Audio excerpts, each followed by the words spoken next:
Hello everybody and welcome back to Very Biased Opinions. It's time for another round of Premier League predictions. It's only 8 fixtures, but all of them are going to be absolutely super. And while we're talking about the word super, let's not have any mention of the Super League. We'll park it to what? Put it to one side. Put it away. It's Premier League only. It's time for the first game. Is Arsenal versus Everton. Cracker of a match here. Two sides that really thought they were in contention for a Champions League spot at some point this season. Arsenal at the beginning of the year, Everton for most of the year until recently. And honestly, I actually think this might be quite a good game, Ian. Should be. I mean, Everton have really... Form's just really dipped off a cliff, hasn't it, really? The chance of getting in Champions League has really kind of gone for them. Weirdly, Arsenal still have a chance through the Europa League, but... they're in the semi-finals. It's their only chance of getting into Europe next season. It would be a massive shock if they did manage to do it, because they've been absolutely nowhere near in the league. They play good football both sides play good football at times, but they turn it off and on for like 20 minutes at a time in any given time during a game. Arsenal, when they played great football against Slavia Prague, that was like the first time they put like a full half of good football together in bloody ages, and they reaped the benefit of it. More than likely, it's just fits and starts. Everton, couple of really good goal from Sigurdsson. Really got renaissance from him. He looked like he was like a player that was going to be nowhere near the first team at the start of the season, but he's like come in at the back end of this season and been a really important player for them. I don't know. It could be a good game, but there's not really much riding on it for me. I'm just going to go for an Arsenal win because I always do. 2-1 Arsenal. So what I think about this game, Ian, is that these two teams are very close together. Everton in 8th, Arsenal in 9th, but 3 points separate them. Neither are in good form. But if Everton can win here, they go 6 points clear. When there are 36 matches in the Premier League, 38 matches in the Premier League. So there's 6 games to go. They're 6 points clear of an Arsenal side that cannot put together form for love nor money.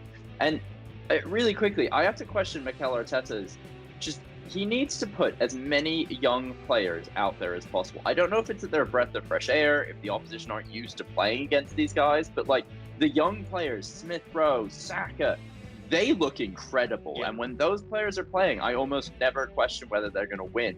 It's everyone around them that makes me go, ooh. Well, he's going to be forced to now, isn't he? I mean, you got Aubameyang still recovering from malaria. You've got Lacazette. I don't know why I laughed at that. You got Lacazette injured. You got Xhaka came off injured. So you're going to have to play some of the youth players. But good to see Martinelli back. Hopefully he can. Yes. And he scored as well, didn't he? It was Nketiah, even more of a rarely used player. But yeah, again, I'd rather see Nketiah out there. I feel like we get more from him. But you always support Arsenal for a win. I think you're absolutely nuts. So I'll do the inverse of your score. 2-1 to the Blues. Toffees. Toffee Blues. Aston Villa versus West Bromwich Albion. A Midlands derby, another side in Villa where it looks like any thought they had about Champions League has firmly gone away now. Had a really good season, but obviously the impact of Jack Grealish not being there, we talk about it every bloody week, has been too big of a hurdle for them to overcome. And they come up against one of the form sides in the league, Thomas, in Big Sam's West Brom.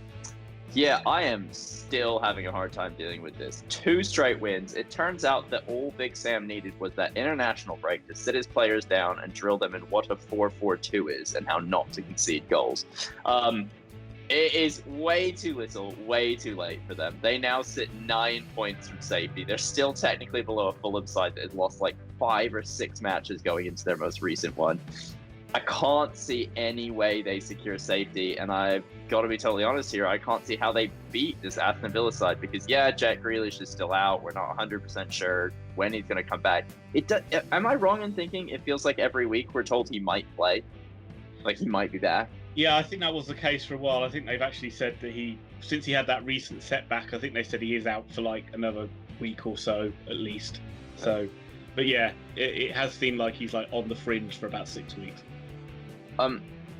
For Villa, they're just playing for a top half finish, which means I think they'll be about 50% involved in all games. Half the time they'll come, half the time they can't be involved. But I think they'll want to beat West Brom. No one wants to lose to West Brom, and it's not a fun match to play in either. And if they play, and I think they'll play a little bit like Leeds play, where they're going to play really open and just attack West Brom over and over again. I think I get to go first this time, and I'm going to go for a 2-0 Villa victory. Yeah, I'm going to go for a 1-1 draw. I think West Brom fans will be frustrated because actually, to be fair, when they have played good football in the last few games, they've looked really good. And they've got like players like Pereira and Phillips and Robinson. I know they're the goal scorers from the last game, but they've got good movement, they've got good pace, they've got players that they can cause some damage in the Premier League. And you're just like, West Brom fans will be thinking, where have these guys been all season? So just to turn it on when it's too late, it's just ultimately really frustrating. A point for West Brom, it's not going to be good enough. 1-1 draw for me. Really quickly, Big Sam is a totally different style of play to what Slavan Bilic had. And I really do think this is one of the few times you saw a manager change be way too early and just way too negative, because it threw all the players completely out. Like, you're right.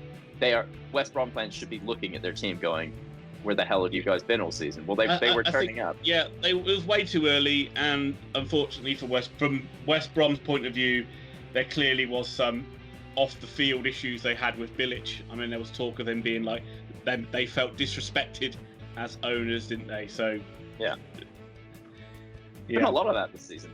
Who are the ones that lose ultimately, Tom? Fans. Always the fans. Leicester City versus Crystal Palace. FA Cup finalists Leicester City up against Palace. Leicester City got the job done against Southampton, but they're not looking great. They're not looking fluent. Vardy's form's gone off the boil. They've had their off-the-field issues as well with the party in Madison and a few others as well.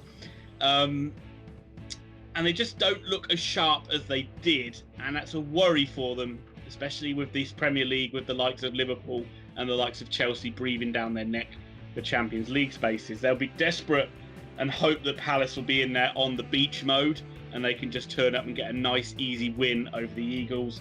I haven't really got much to say against Palace, and I think Leicester will get the job done here. I'm going to go for Iheanacho to carry on his form. 2-0 to Leicester. Yeah, there's not a huge amount more for me to say. Iheanacho's sudden form is amazing, and congratulations to him. We always knew he was a good footballer. He came through City. He was decent there, but it's good to see him getting in the goals. Leicester, that weird blip they went through seems to have restarted. They lost their last 2 in the league. West Brom only a point behind, though. Leicester do have a game in hand, but Chelsea are breathing down their neck. Liverpool are back in the hunt.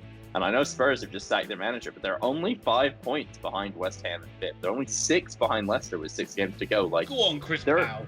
Lead that Champions League charge. On that note, please watch our League Cup final predictions video. But no, seriously, I can't look past Leicester in this game. I think it'd be foolish to. I feel bad for Palace, but they're definitely on the beach. And I can't echo your scores. Let's go 3-0 to the Foxes. Yeah, Q 1-0 Palace, Benteke header. Right, now it's time for me to quickly say that we have a Patreon. Please, if you enjoy the channel, consider signing up for our Patreon. Details are on the screen and below. I need to shout out Grandstand Betters, Robert Allen, Matthew Bowden, PJ Simpson, and David Senhouse for signing up to memberships that involve a shout out. You guys are great. We really appreciate the help. Also, please smash the like button, hit subscribe, comment on this video, and without further ado or gilding of any more lilies, Liverpool versus Newcastle United. And it's a Newcastle side, Tom, that Steve Bruce has done the business. They've pulled themselves away from trouble. And do you know what? I fair play to them for doing that. They looked dead and buried a few weeks ago. Alan St. Maximin has come back into the side and been a real enigma for them and got them some points. But it only took them to win a couple of games, but it looked like they weren't going to win those games a few weeks ago. Yeah. Like it was all going to go wrong. So full credit to them. Liverpool are still a bit of a mixed bag. You seem to see one good game, one disappointing game for them. Like I thought they played well against Real Madrid, but they never really pushed them that hard. They didn't take the chances that came along, which has been a story of their season really. It's you talk about the back line for Liverpool, it's as much the misfiring forwards apart from Salah that have let them down as much as anybody else this season, especially Mane. He's been well off the boil. But you have to fancy Liverpool. You're foolish to back against them. They know that the only chance to get back into the Champions League next season is to get into the top 4 because they can't win the Champions League anymore. So I think that Liverpool will win this game. I'm going to get you go first because it's only manners. I was about to be like, please let me go first this time. So if we pick the same score again, I'm going to have to go rogue. I think it's going to be 3-0 to Liverpool. Yeah, I'll go just because Newcastle have been a bit plucky lately. 2-1 to Liverpool. Also, Steve Bruce to get a 10-year contract. I think it's worth that. Do you think he'd want it? Yeah, because much like Ole Gunnar Solskjaer, he's never getting another job in football again after this. I don't know, man. I think it's a very different thing. I think, like with Steve Bruce, it must be a little thing of like, his family must be like, I don't think it's best for your health to maybe continue on with this job. You're only going to finish in this small little pocket or lower. To hell with my health. St. Maximin needs me. I must be there for it. There it is. The Newcastle players are like, you sure, Steve? You sure you don't want to leave? Newly relegated Sheffield United host Brighton and Hove Albion. Whether they had a small stay of execution last week or not, it was inevitable they were going to go down at some point. They've just not been good enough all season. They've been championship style of football with championship players, and now Wilder's gone. It seems like the effort's gone down a bit as well. Brighton are pretty much going to be safe, aren't they? Because no one's going. Those bottom sides just aren't going to catch your Burnleys or your Brightons, and obviously Newcastle have got ahead of them now. And I just see no one. I just can't back Sheffield United to get any more points this season, so I'm going for a Brighton. How many goals are Brighton going to score, Tom? How many goals are Brighton going to score? Absolute best 2, and you know that. It's 3-0 Brighton! He doesn't want to beat me in predictions, like he really doesn't. The one thing I'd say is that this might be the first football side where the newly relegated bounce I just can't see happening because the players don't want to be there. They don't even want to be in the league anymore. They don't want to be playing for the club. They're not even a good football club right now, players, and I still see a mass exodus happening over the summer. Like, I think some real fucked up toxic shit has gone down at that club. I cannot possibly see most of these players playing. Take solace, Sheffield United fans, because he predicted bad things for Norwich. I did predict bad things for Norwich, and I was dead right. Everybody in the chat put house on a Sheffield United championship win next season. I am going to go for a 1-0 Brighton and Hove Albion victory. But Western Hammersmith United versus Chelsea Football Club. It is Tuchel versus Moyes. Mount versus Rice. It is the battle for 4th place. These clubs are separated by 1 point right now. West Ham, the young London upstarts, trying to make good. They look pretty. They've got some swagger. But Chelsea, the machine, the smooth businessman from North London in a great jacket and slicked back hair is coming for them. And I have talked enough about this. This should actually be a really good game, because as much as we talk about big teams, they tend to play out drab games. David Moyes doesn't play out drab games against the big sides. No. There are goals. There are goals when David Moyes' side plays. But we also know, Ian, that David Moyes doesn't beat the Big Four. No, he doesn't, does he? And they've been having the most weird games ever. 3-3 with Arsenal, then a couple of 3-0 ups, and only just hung on to win 3-2s. And then 2-0 down against Newcastle with 10 men, get it back to 2-2, only to lose it 3-2. So they are box office entertainment value, as you said. But Chelsea are anything but that. And I see Chelsea winning a tight game, like they always do. And I'm going to go... I'm not sure if it's me to go first, but I don't care. I'm going 1-0 Chelsea. I'm going to go 2-0 Chelsea. Do you know what, actually, before you say this again, it was actually nice to see the real Kai Havertz turn up for a game for once as well. He actually had a really good game the other week for Chelsea. Yeah. Looked like he was... somewhat back to his not best, but enjoying his football at least. I actually really back that Thomas Tuchel seems to be rotating Werner and Havertz out the side and not just playing them into the ground until they figure out what's wrong. Also, I know Timo Werner can't score a goal, but when he's not trying to score a goal, he seems like a really good player. Do you know what I mean? Like, when he's just playing football, it's fine. It's the minute he thinks about shooting. You even see defenders just go, yeah, mate, have it. Just go for it. I know you're going to sky it, so don't worry too much. I'm sure they do. Wolverhampton Wanderers versus Burnley. Burnley loses of 3 straight. Weird game against Man United. A weird game we'll talk about more from a Man United point of view, but they did look really dangerous. It turns out Route 1 is a really effective method against Ole Gunnar Solskjaer. Just boot it into the box and hope for the best. But yet again, they came up short. And Ian, I've been meaning to say this the entire video, and I'm finally getting around to it. But is 30 points enough for safety this year? Could be, couldn't it? Could be. I mean, Fulham are averaging less than a point a match. West Brom are averaging less than a point a match. Sheffield United are averaging less than half a point a match. Like, if they just extrapolate out the season, like, Fulham won't even hit 33 points at this stage. And neither will West Brom. No. But Burnley won't be thinking of that. They'll be thinking that they desperately need to get a few more points on the board. And this isn't going to be anything pretty. If this has got more than 2 goals in it, I'll be shocked. I think this is going to be 1-1. I imagine you'll probably go 0-0. I imagine it would almost be like they're both sets of managers would be more than happy just to say, we'll take a point, we'll walk away, no problem. Because Burnley have just been throwing away games the last 3 weeks. They have. It's mad. There have been games you thought they were winning. There were games you thought they were playing really well in. The Man United match, you could not see them shipping 3 goals, and obviously there are some beauties in there, but they looked, for all intents and purposes, to have Man United's number at least, to be like, well, we'll play out a draw then. I actually think Wolves are going to win this 1-0. Wolves sit in 12th right now. They've got 41 points. And I know they don't have anything to play for, but I don't imagine Nuno allows his players to go out there and not play for something. And they do tend to have a goal in them. They've been really tight at the back. I just feel like they're going to edge this 1-0. And I think they may find some magical way of ending in the top half or in, like, 10th again. Doesn't get a lot of credit for the defensive side of the game, Nuno, does he? But his Wolves side have been good at defending since they've been up in the Premier League. They've always been a hard side to beat. So far, we've had a magnificent 7 games covered, but now we come to the final match. A Super 8, you could say it is, and it's time for the main event. Ellen Road and Leeds United host 2nd place in the Premier League, Manchester United.